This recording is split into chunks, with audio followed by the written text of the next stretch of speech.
Good news mga batang Manila. Finally, niled na ulit ni Mayor Isko Moreno itong resumption ng construction itong long-delayed Ramon Magsaysay High School building noong February 10, 2026. Ang project na to ay na-halt for nearly 3 years.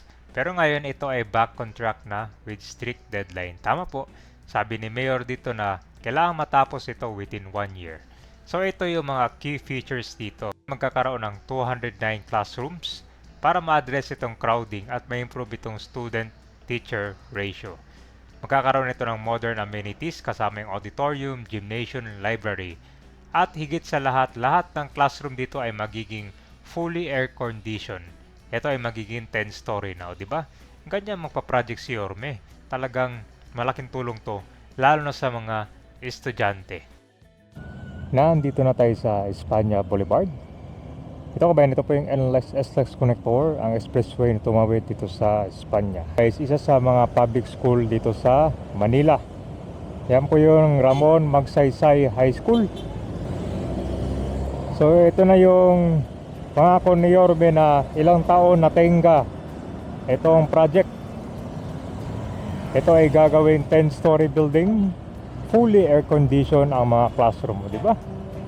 Alam niyo na mga kabayan na panahon ng tag-init dito, tato, public school, fully air-conditioned, di ba? Mala private. So sabi ni Yorme na less than 1 year lang, dapat matapos agad kasi kailangan magamit ng mga estudyante, no? Nandito tayo sa Vicente Cruz. Yan. Tapos tingin ko nito kabayan na groundbreaking.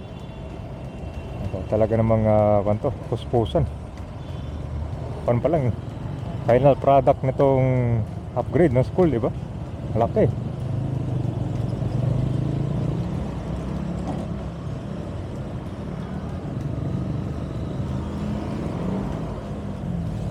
Ito guys, bago niya. Ito na pala, may bagong Jollibee dito. Malapit sa Almario School ito, no? Yan, 10 story na yan, ha? Yan guys, ito na yung construction. Kanto, mga 3 years din natenga tong school. Grabe naman yan. Talagang priority ni Yorme itong mga project na natenga. Madami kaya natenga dito. Meron din sa Baseco. Saan pa, di ba? Lista nyo na.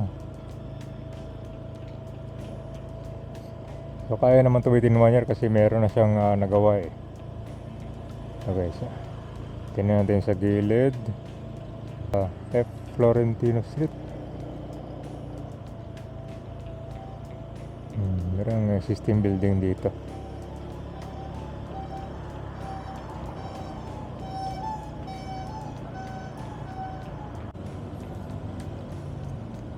Saka ang ganda na ng bangketa rin dito. Linis na. Ito guys, ito yung construction. Ayan.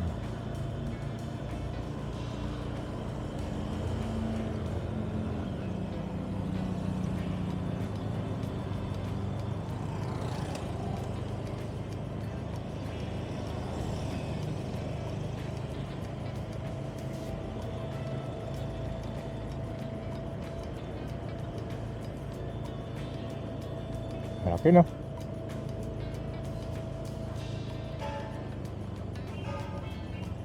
Ngayon ka bagsik si Orme, mukhang nagsisimula na rin yung construction. Hello guys, nandito yung mga tarps nito. Kung ano magiging kanya itsura. Okay guys, so nandito na tayo sa bangketa ng Espanya. Ayan guys. Ito na yung finished product niya. Malinis na rin yung sidewalk dito. Wala na mga basura. Saka yung mga illegal parking. Ito guys. Ito yung itsura ng ngayon. Ramon Magsaysay. Tinan mo ha. Tinan mo yung itsura.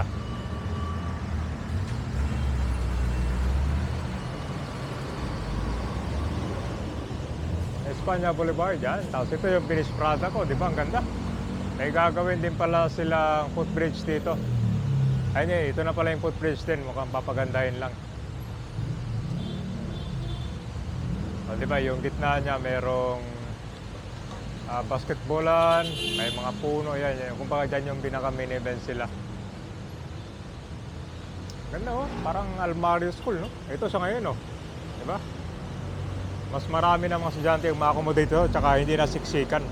Ay, maganda. Tsaka, guys, fully air condition yan. Oh, 209 fully air condition academic classroom. May auditorium, gymnasium, 8 elevators, di ba?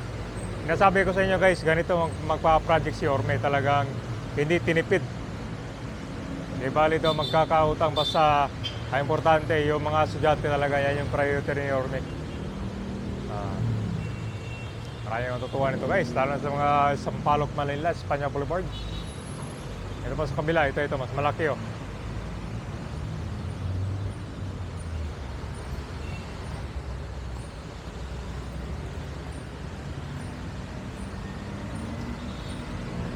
So hindi mawawala yung mga science laboratories. So ito guys nga, ito na yung sinabi natin, mala private roof deck service area.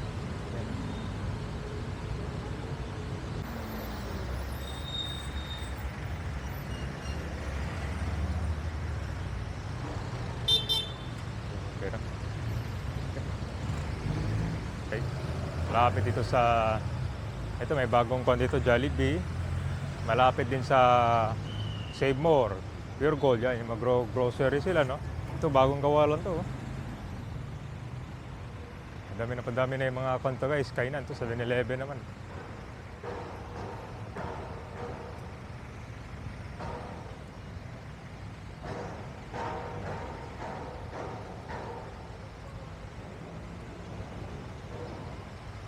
Tapos yung waiting area dito, sana ba? Ito yung kailangan siguro i-improve guys, no? Mas dagdagan yung mga waiting area na may mga upuan kasi medyo matagal din yung sakayan dito. Lalo na pag rush hour, no? Hindi agad nakakasakay yung mga estudyante.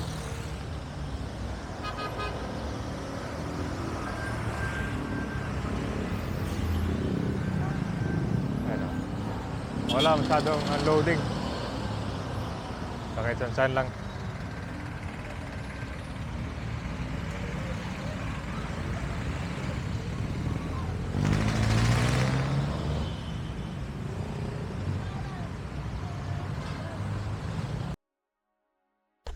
So ito, yan. So nakita nyo naman yung Almario kabayan doon sa Zaragoza, ang ganda, 'di ba? So ito naman yung pagbabago dito. So ang facility nito, ito ay magiging 10-story na, fully air conditioned. Building design para mag-provide ng public school student with upscale facilities. So ilan sa mga key features ito, mahigit 200 plus classroom. Tapos modern amenities kasamang auditorium, gymnasium, library, scientific and digital hubs like Foresight Laboratory and e-library, 18 faculty rooms and elevator for accessibility. Meron din itong outdoor basketball court, football field, practice house, outdoor sports and exercise area, sewage treatment plant, admin office, 16 offices, faculty rooms, 2 lab stock rooms, roof deck service area. May 3 male CR and 3 female CR per floor. Electric room and maintenance room per floor. Pump room, 6 staircase at parking space. So napakalawak, di ba? Ang kaganda ang project ni Yorme guys. Ito yung hindi tinipid.